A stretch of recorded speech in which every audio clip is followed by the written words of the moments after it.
নমস্কার বন্ধুরা, আমি প্রসূন আচার্য। আপনারা দেখছেন প্রসূন আচার্যা জার্নালিস্ট চ্যানেল। বন্ধুরা, আপনারা কি নরেন্দ্র মোদীর কথা বিশ্বাস করেন? দেখুন, সেই যখন নোটবন্দি হয়েছিল তারপর থেকে করোনায় থালানো বাজানো, নোটবন্দিতে লাইনে দাঁড়ানো, এ সিলসিলা জারিই থাকছে। এবং সেটা যে উনি যে মাঝে মাঝেই জুমলা দেন এটাও মানুষ জানে।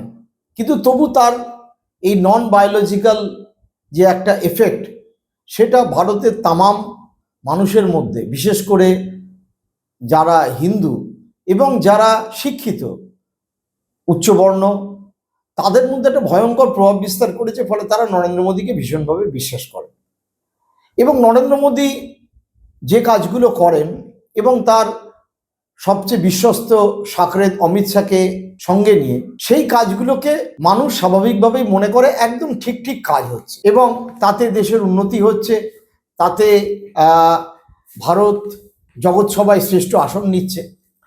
কিন্তু বাস্তব পরিস্থিতিটা তো তা নয়।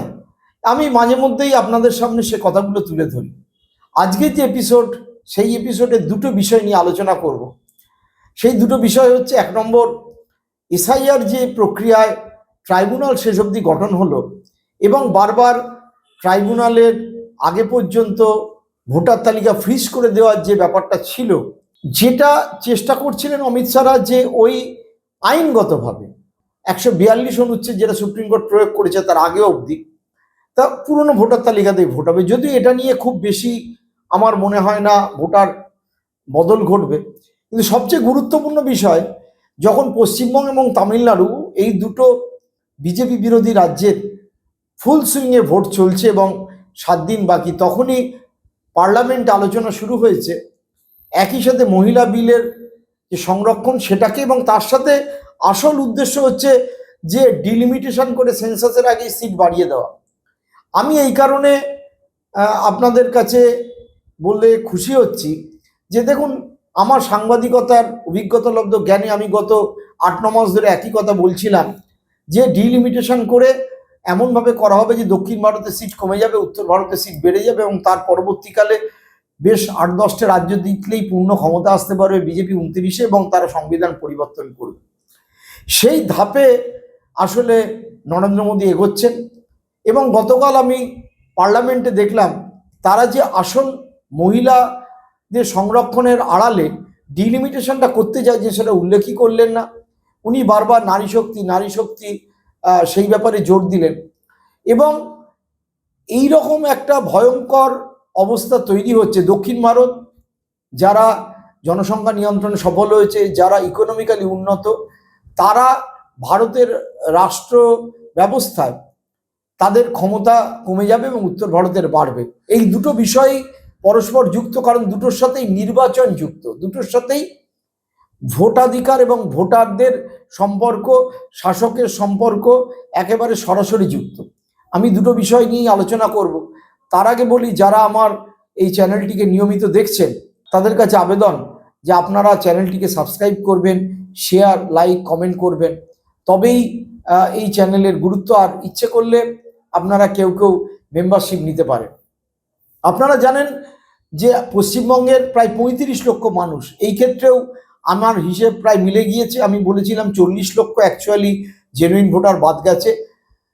হাইকোর্ট সুপ্রিম কোর্টের যে তালিকা পেশ করেছে তাতে বলেছে ট্রাইব্যুনালে 35-35.5 লক্ষ মানুষ আবেদন করেছেন এবং ড্রাফট লিস্টে আমি আগেও বলেছি, এখনো বলছি, প্রায় 4 লক্ষ 4.5 লক্ষ মানুষ বাদ গেছে।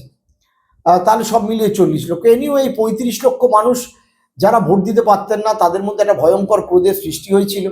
শেষ পর্যন্ত গতকাল সুপ্রিম কোর্টে যে শুনানি হয় তাতে সুপ্রিম কোর্ট তাদের নিজস্ব ক্ষমতা বলে 142 যে অনুচ্ছেদ সেইটা প্রয়োগ করে পরিষ্কার বলে যে আগের দিন পর্যন্ত, 2 দিন আগে পর্যন্ত সাপ্লিমেন্টারি তালিকা করা যাবে, ট্রাইব্যুনালে যারা পাশ করবেন তাদের নাম উঠবে। দেখুন, এই ক্ষেত্রে মমতা বন্দ্যোপাধ্যায় উচ্ছ্বসিত হয়েছেন, খুশি হয়েছেন, তার বক্তব্য আপনারা শুনবেন। তবে আমি আমার মতে এতে খুব খুশির কারণ নেই। আগে শুনে নিন মমতা ব্যানার্জি কি বলছেন। আমি আপনাদের সকলকে অভিনন্দন জানাচ্ছি এবং কুচবিহারে আমি দিনহাটা থেকে উঠেই হেলিকপ্টারে গুড নিউজটা পেলাম। আমি বারবার করে সবাইকে বলছিলাম ধৈর্য রাখুন, অ্যাডজুডিকেশনে অ্যাপ্লাই করুন ট্রিব্যুনালে, এবং টুডে অর টুমরো আপনারা নিশ্চয়ই পাবেন। আজকে সুপ্রিম কোর্ট অর্ডার দিয়েছেন যাদের নাম আছে ট্রিব্যুনালে, মানে যারা অ্যাপ্লাই করেছেন সকলেই মোটামুটি করেছে আমার মনে হয়। তো সেখানে ফার্স্ট ফেজের ভোটার লিস্ট ওরা ডিক্লেয়ার করবে, সাপ্লিমেন্টারি লিস্ট 21 তারিখে, 23 তারিখের আগে।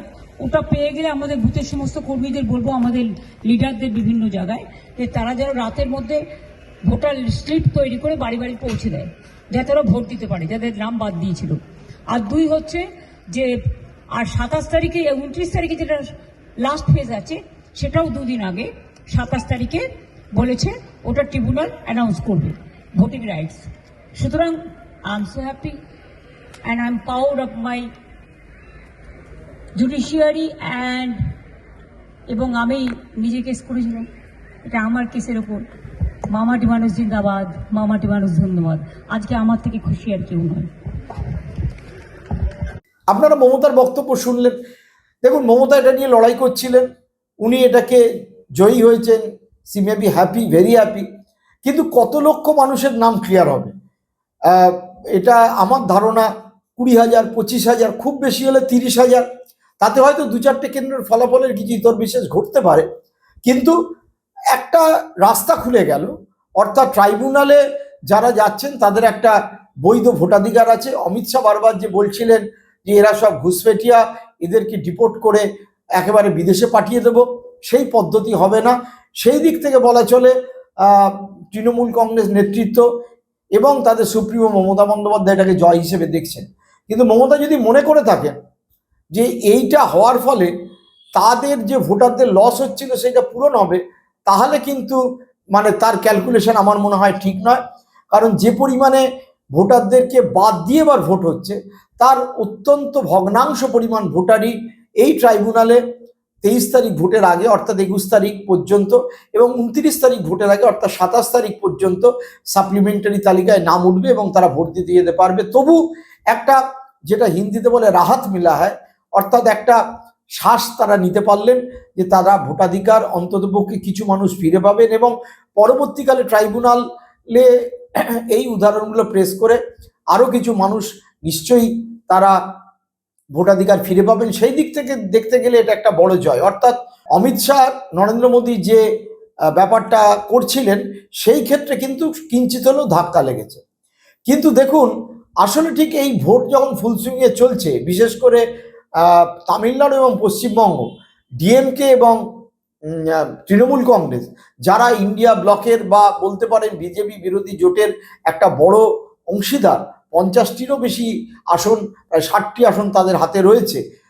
সেই ক্ষেত্রে তারা যখন সবাই প্রচারে নেমে গেছেন, এমপিরা জানেন নিজের এলাকায় প্রচার করছেন, তখন একেবারে হঠাৎ করে 3 দিনের স্পেশাল সেশন ডেকে নরেন্দ্র মোদী, অমিত শাহরা পাশ করাতে গেলেন কি মহিলা সংরক্ষিত বিল। আসল উদ্দেশ্য দেখুন, 2023 সালেই মহিলাদের আসন সংরক্ষণের বিল পাশ হয়ে গেছে। কিন্তু কথা ছিল কি, কথা ছিল যে নতুন সেন্সাস হবে। আপনারা জানেন 2011 সালে যে সেন্সাস হওয়ার কথা ছিল সেটা 20-21 সালে করোনার কারণে হয়নি। কিন্তু আমাদের প্রতিবেশী দেশগুলো, নেপাল, বাংলাদেশ, শ্রীলঙ্কা, তারা সবাই কিন্তু, পাকিস্তান ইভেন, তারা সবাই সেন্সাস করে ফেলেছে। কিন্তু নরেন্দ্র মোদী জাত গণনা হবে, তার সাথে সেন্সাস হবে আশ্বাস দিয়েও, এবং সেন্সাসের পর ডিমিলিটেশনের আশ্বাস দিলেও তারা কিন্তু সেই দিকে গেলেন না। এই সময় এমন একটা অবস্থায় আনলেন এবং প্রথম দিকে আমরা দেখলাম ভার্চুয়ালি ধ্বনি ভোটে ব্যাপারটা গৃহীত হয়ে গেল। এবং আজকে আপনারা যখন ভিডিওটি দেখছেন তখন লোকসভায় আলোচনার পরে ভোটাভুটির প্রক্রিয়ায় যাচ্ছে। এবং এই মহিলা সংরক্ষণ বিলের ক্ষেত্রে 2/3 মেজরিটি দরকার। কংগ্রেস পরিষ্কার বলেছে যে তারা এই পক্ষে, কিন্তু কংগ্রেস যেভাবে ডিলিমিটেশন হচ্ছে এবং দক্ষিণ ভারতে ডিএমকের সাথে কংগ্রেসের জোট সরকার রয়েছে, তেলেঙ্গানায় কংগ্রেসের সরকার রয়েছে, কর্ণাটকে কংগ্রেসের সরকার রয়েছে, অন্ধ্রপ্রদেশে Chandrababu Naidu non BJP government রয়েছে, যদিও তারা যুক্ত, এবং কেরালায় এখনো পর্যন্ত লেফট রয়েছে। যদি হেরে যায় লেফট তাহলে কংগ্রেস আসবে, না হলে আবার লেফট থাকবে। দক্ষিণ ভারতের আসন সংখ্যা কমছে, এমনকি পশ্চিমবঙ্গেরও আনুপাতিক হারে। যদিও নরেন্দ্র মোদী বলছেন একতরফা 50% বৃদ্ধি করে দেওয়া হবে, তাতে সবাই মোটামুটি ব্যাপারটা ঠিক হবে, কিন্তু আসলে এটা ঠিক হবে না, এটা সবাই বুঝতে পারছেন। আমি এইটা নিয়ে বিস্তারিত বলবো এবং পরবর্তী দিনে আলোচনায় আসবে বিষয়টা। তবে রাহুল গান্ধী এই ব্যাপারে কি বলেছেন আপনারা একটু মন দিয়ে শুনুন। जो मोदी जी चाहते हैं हो जाए, तो जो छोटे स्टेट्स हैं, साउथ के स्टेट्स हैं और नॉर्थ ईस्ट के स्टेट्स हैं, उनका रिप्रेजेंटेशन कम हो जाए, उनको भयंकर नुकसान होने वाला है। और मैं इसको एंटी नेशनल एक्टिविटी मानता हूं। हमारा जो स्टैंड है वो बिल्कुल क्लियर है। अगर आपको करना है तो ओबीसी सेंसस का जो डेटा है उसके बेसिस पे कीजिए, 2026 के सेंसस के बेसिस पे कीजिए, 2011 के सेंसस के बेसिस पे मत कीजिए, क्योंकि उसमें ओबीसी का, पिछड़े वर्ग का कोई डेटा नहीं है। और अगर आप सचमुच में विमेंस बिल इंप्लीमेंट करना चाहते हो तो आपके पास विमेंस बिल पड़ा हुआ है, उसको आप इंप्लीमेंट कीजिए, हम आपको पूरा समर्थन देंगे। मगर पिछड़े वर्ग, सदर्न स्टेट्स, छोटे स्टेट्स के खिलाफ हम आपको काम नहीं करने देंगे। রাহুল গান্ধী কি বলেছেন আপনারা মন দিয়ে শুনলেন। আসলে নরেন্দ্র মোদীদের উদ্দেশ্যটা সম্পূর্ণ ভিন্ন। উদ্দেশ্যটা কি? উদ্দেশ্যটা হচ্ছে উত্তরপ্রদেশে এমন একটা আসন সংখ্যায় নিয়ে যাওয়া এবং বিহারে সম্রাট চৌধুরী তাদের মুখ্যমন্ত্রী প্রথম হলেন। বিহারে এত বছর ধরে এনডিএ চেষ্টা করে করে করে করে এই প্রথম তাদের চিফ মিনিস্টার বসাতে পারলেন। মধ্যপ্রদেশ, উত্তরপ্রদেশ, বিহার, ঝাড়খণ্ড, পার্লি রাজস্থান বা এই জাতীয় স্টেটগুলোতে, গুজরাট এবং মহারাষ্ট্র, এই কটা রাজ্য যদি তারা জিতে যেতে পারেন তাহলে অন্য রাজ্যের ফলাফলের ওপরে নির্ভর না করেই তারা 2029 সালে ক্ষমতায় বসবেন। এবং আমার মতে সেক্ষেত্রে তারা হয়তো হিন্দু রাষ্ট্রতে সম্মত হবেন সংবিধান সংশোধন করে। তো এই প্রক্রিয়ার প্রাথমিক যে ধাপটা, সেই ধাপটা হচ্ছে ডিলিমিটেশন। আপনারা জানেন 1971 সালের যে লাস্ট সেন্সাস হয়েছিল সেটার ভিত্তিতেই আমাদের লাস্ট যে ডিলিমিটেশন হয়েছিল 2001 সালের পরে সেটা আটকে আছে। ঠিক হয়েছিল কি যে সেন্সাস হবে, সেই সেন্সাস অনুযায়ী এবং রাজ্যগুলোর যাতে আনুপাতিক সিটের হার না কমে সেইটা দেখে গোটা ব্যাপারটা বিবেচনা করা হবে। দেখুন, সেন্সাস একটা ব্যাপার, কিন্তু আমরা জানি দক্ষিণ ভারত এই 1971 সালের পরে জন্ম নিয়ন্ত্রণ অনেক বেশি পরিমাণে পালন করে। আমরা বিমারু স্টেট যেটা বলা হতো, অর্থাৎ বিহার, উত্তরপ্রদেশ, রাজস্থান ইত্যাদি মধ্যপ্রদেশ যে স্টেটগুলো, তাতে জনসংখ্যা বৃদ্ধির হার প্রায় 150%, কিন্তু দক্ষিণ ভারতের জনসংখ্যার বৃদ্ধির হার 100%। পশ্চিমবঙ্গ জনসংখ্যার বৃদ্ধির হার এই হিন্দি বলয় গোবলয়ের থেকে অনেক কম। হরিয়ানা, উত্তরপ্রদেশ, বিহার, গুজরাট, রাজস্থানের থেকে অনেক কম।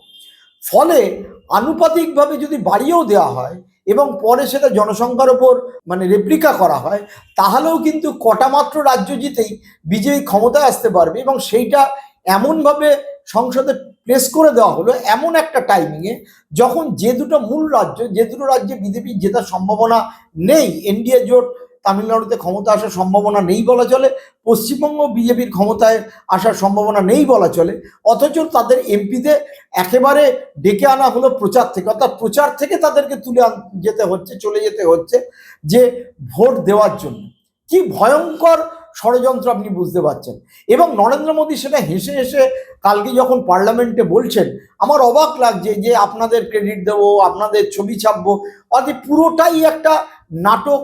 যে নাটক তিনি 2014 সাল থেকে কন্টিনিউয়াস করছেন এবং যে নাটক আমরা দেখে আসছি এবং দেখে এই নন বায়োলজিক্যাল মানুষটাকেই দেশের একটা বড় সেকশনের মানুষ ভোট দিয়ে আসছেন, মনে করছেন তার হাতেই সমস্যার চাবিকাঠি, কিন্তু তার হাতে যে চাবিকাঠি নেই এবং তার যে এখন কি অবস্থা আপনারা জানেন না বোধহয়। যে প্রধান যে ব্যক্তিত্ব যারা ওয়ার্ল্ডের 100 জনের যে নাম প্রকাশ করেছেন সেই তালিকায় ডোনাল্ড ট্রাম্প, নেতানিয়াহু ইত্যাদি অনেকে থাকলেও নরেন্দ্র মোদীর কিন্তু নাম নেই। ভারতে 3 জনের নাম আছে, তার মধ্যে পলিটিশিয়ান অবশ্যই নয়, একজন সেফ, একজন সিনেমা আর্টিস্ট, কিন্তু নরেন্দ্র মোদীর নাম তাতে নেই। অর্থাৎ বিশ্বগুরুর কিন্তু অলরেডি গ্রাফ নিম্নগামী। এবং আমরা দেখতে পাচ্ছি ইরানের সাথে আমেরিকার যে আলোচনা চলছে সেক্ষেত্রে পাকিস্তানের প্রধানমন্ত্রী শরীফ এবং পাকিস্তানের আসিফ মুনির যে সেনাপ্রধান, তাদের ভূমিকা এতটাই বড়, সেখানে নরেন্দ্র মোদীর প্রায় কোনো ভূমিকাই নেই, যতই মিডিয়া তাকে ফুলিয়ে ফাঁপিয়ে দেখাক না কেন। এইবার একটু আপনাদের সামনে আমি আলোচনা করব যে নতুন যে প্রজেকশন, সেই প্রজেকশনে আলটিমেটলি যেটা বলেছেন অর্থাৎ বিজেপি যে প্রপোজ করছে তাতে বলা হচ্ছে যে প্রত্যেকটা রাজ্যের আনুপাতিকভাবে যদি 50% করে সিট বাড়িয়ে দিই তাহলে আপনাদের কোনো সমস্যার সমাধান নেই। তাতে কিরকম অবস্থাটা দাঁড়াচ্ছে দেখুন, এখনো পর্যন্ত এটা ফাইনাল হয়নি, এটা নিয়ে আলোচনা হবে, নিশ্চয়ই সংশোধনী আসবে, কিন্তু এটা যেহেতু সিঙ্গেল মেজরিটিতে পাস হয়ে যায় সেহেতু নরেন্দ্র মোদী যদি এই কাজটা করে ফেলেন, সেন্সাসের আগেই করে ফেলতে পারেন, যেটা নিয়ে কংগ্রেস এবং ইন্ডিয়া ব্লকের লোকেরা এত আলোচনা করছেন, তাহলে 2029-এর ইলেকশনের অনেক আগেই তারা ক্ষমতায় বসার রাস্তাটা অনেক ক্ষেত্রে পাকা করে ফেলতে পারবেন। এবং কোথায় দাঁড়াচ্ছে অবস্থাটা, উত্তরপ্রদেশে আছে 80টি আসন, বেড়ে হতে পারে 120টা, মহারাষ্ট্রে 48 হতে পারে 72, পশ্চিমবঙ্গে 42 হতে পারে 63, বিহারে 40 হতে পারে 60, তামিলনাড়ুতে 39 হতে পারে 59, মধ্যপ্রদেশে 29 হতে পারে 44, কর্ণাটকে 28 হতে পারে 42, গুজরাটে 26 হতে পারে 39, অন্ধ্রপ্রদেশে 25 হতে পারে 38, রাজস্থানে 25 হতে পারে 38, উড়িষ্যায় 21 হতে পারে 32, কেরালায় 20 হতে পারে 30, কিন্তু কেরালায় এত বাড়ছে বলে আমার মনে হয় না। এই ফিগারটা যেটা আমি দিলাম সেটা একেবারেই মোদি ভক্ত যে চ্যানেলগুলো তার হিসেব, কিন্তু মূল যে ন্যারেটিভটা তৈরি হচ্ছে তাতে এককালে যেটাকে বলা হতো বিমারু স্টেট, অর্থাৎ যে রাজ্যে জনসংখ্যা বেশি, যে রাজ্যগুলোতে আনএমপ্লয়মেন্ট সবচেয়ে বেশি, যে রাজ্যগুলোতে মহিলাদের ওপর অ্যাট্রোসিটি সবচেয়ে বেশি, এবং যে রাজ্যগুলোতে ডেভেলপমেন্ট সবচেয়ে কম, যে রাজ্যে জনসংখ্যা নিয়ন্ত্রণ হয়নি, যে রাজ্যগুলো ইকোনমিক্যালি পিছিয়ে রয়েছে, বিজেপির হাতে থাকা এমন কিছু রাজ্যের কিন্তু অদ্ভুতভাবে সিট বেড়ে যেতে পারে। যেরকম বিহারের বিপুল পরিমাণে সিট বেড়ে যাবে, মধ্যপ্রদেশের সিট বেড়ে যেতে পারে অনেকটাই, রাজস্থানের সিট বেড়ে যেতে পারে অনেকটাই, উত্তরপ্রদেশের সিট অনেকটাই বেড়ে যেতে পারে। অন্যদিকে আনুপাতিক হারে আমার আপনার বাড়ির ছেলেরা যেসব স্টেটে চাকরি করতে যায়, যারা আইটি ইঞ্জিনিয়ার, আপনারা জানেন কেউ হায়দ্রাবাদ যাচ্ছে তেলেঙ্গানার, কেউ হয়তো ব্যাঙ্গালোরে যাচ্ছে, কেউ মাইসুরে যাচ্ছে, কেউ হয়তো আপনার চেন্নাইতে যাচ্ছে, কেউ হয়তো ত্রিবান্দ্রমে যাচ্ছে, সেই রাজ্যগুলোর তামিলনাড়ু, কর্ণাটক, অন্ধ্রপ্রদেশ এবং তেলেঙ্গানা, পুদুচেরি বা কেরালার আসন সংখ্যা যথেষ্টভাবে কমে যেতে পারে আনুপাতিক হারে। আমি আনুপাতিক হারটা এই কারণেই এক্ষেত্রে গুরুত্বপূর্ণ যে তাহলে এই যে নরেন্দ্র মোদী একটা হেসে হেসে আপনার চোখে ধুলে দেওয়ার চেষ্টা করছে, আমরা একেবারে আমার স্পেসিফিক্যালি বলি, উত্তরপ্রদেশে 80 থেকে প্রপোর্শন অফ দ্য সিট ছিল কত, আমাকে বিচার করতে হবে এখনকার ইন টার্মস অফ লোকসভা যে 541টি যে আসন রয়েছে তার হিসেবে আমার 543টা যে আসন রয়েছে তার হিসেবে আনুপাতিক হারে কতটা সিট বৃদ্ধি হচ্ছে বা কি আনুপাতিক হার, তাতে উত্তরপ্রদেশের আসন আছে 80টা, প্রপোর্শন অফ সিট কত 14.7। এবার যদি প্রজেক্টেড সিট 140 হয়, 140 হয়, তাহলে প্রপোর্শন অফ দ্য সিট, অর্থাৎ আমি যদি 850 ধরে চলি তাহলে কত হচ্ছে 16.5, তাহলে চেঞ্জ কত বাড়ছে 1.7% অফ দ্য টোটাল প্রপোর্শন উত্তরপ্রদেশের হিস্সেদারি ভাগিদারি আসনের বেড়ে যাচ্ছে। বিহার ছিল 40, আমি ধরে নিলাম বিহারের প্রপোর্শন অফ সিট ছিল কত 7.4, প্রজেক্টেড সিট যদি 73 হয়, প্রজেক্টেড সিট যদি 73 হয়, আনুমানিকভাবে এটা বলা হচ্ছে বিহারের যা পপুলেশন এবং যা আপাতত বাড়ানোর কথা ভাবা হচ্ছে তাতে প্রজেক্টেড সিট ক্যান বি 73। এখনো স্পষ্ট নয় কারণ বিল কিন্তু টেবল হয়নি, সেই জন্যই আমি আগের হিসেবে যে বললাম 60, এটা একটা আনুমানিক হিসেব টাইমস অফ ইন্ডিয়া করেছে, কিন্তু হিন্দুস্তান টাইমস বলছে তাদের আনুমানিক সিট হতে পারে 73, তাহলে কত ছিল 7.4, কিন্তু প্রপোর্শন অফ দ্য সিট হবে কত 8.6, তাতে প্রপোর্শন অফ দ্য চেঞ্জ কত হবে 1.2%, সিটের সংখ্যা বেড়ে যাবে। রাজস্থানের ছিল 25, রাজস্থানের আনুপাতিক সিট অর্থাৎ 543টার হিসেবে ছিল 4.6, সেটা যদি প্রজেক্টেড 48 হয় তাহলে হয়ে যাবে 5.6, এবং সেক্ষেত্রে 1% অফ দ্য প্রপোর্শন, অর্থাৎ আমি ক্ষমতার হিস্সেদারি রাজস্থানের, proportion of the parliamentary seat বেড়ে যাবে 1%। মধ্যপ্রদেশে 29, তাদের প্রপোর্শন অফ দ্য সিট ওই 543-এর হিসেবে 5.3, প্রজেক্টেড সিট যদি 51 হয় যেটা প্রজেকশন দেওয়া হচ্ছে তাতে প্রপোর্শন অফ দ্য সিট হবে 6%, বাড়বে 0.7%, অর্থাৎ 0.7%। মহারাষ্ট্রে 48, মহারাষ্ট্রে কিন্তু জন্ম নিয়ন্ত্রণ হয়েছে। মহারাষ্ট্রে 8.8% ছিল total proportion of the seat, সেইটা বেড়ে দাঁড়াবে 79, অর্থাৎ প্রজেক্টেড সিট। সেই ক্ষেত্রে প্রপোর্শন অফ দ্য সিট হবে 9.3 এবং চেঞ্জেস অফ দ্য প্রপোর্শন হবে 0.5%, অর্থাৎ ভারতের যে টোটাল মোট সিট যদি 850-এর যদি হিসেব করা যায় তাহলে 0.5% বাড়ছে। হোয়ারাস আমরা একটা অদ্ভুত হিসেব দেখছি তামিলনাড়ুর ক্ষেত্রে 39 সিট ছিল, ভারতের 543টার হিসেবে প্রজেক্টেড সিট ছিল 7.2। এবার যদি 51টা সিট হয় তাহলে প্রজেকশন অফ দ্য সিট হবে 6.0, অর্থাৎ -1 যে কারণে স্ট্যালিন বিরোধিতা করেছেন, বিল ব্ল্যাক ডে পালন করেছেন এবং বলেছেন ভয়ঙ্কর আন্দোলন হবে, অর্থাৎ সবচেয়ে বেশি মার খাবে হিস্সেদারির ক্ষেত্রে। ভারতের গণতান্ত্রিক কাঠামোয় কেন্দ্রীয় সরকারের ভূমিকাতে সবচেয়ে মার খাবে তামিলনাড়ু।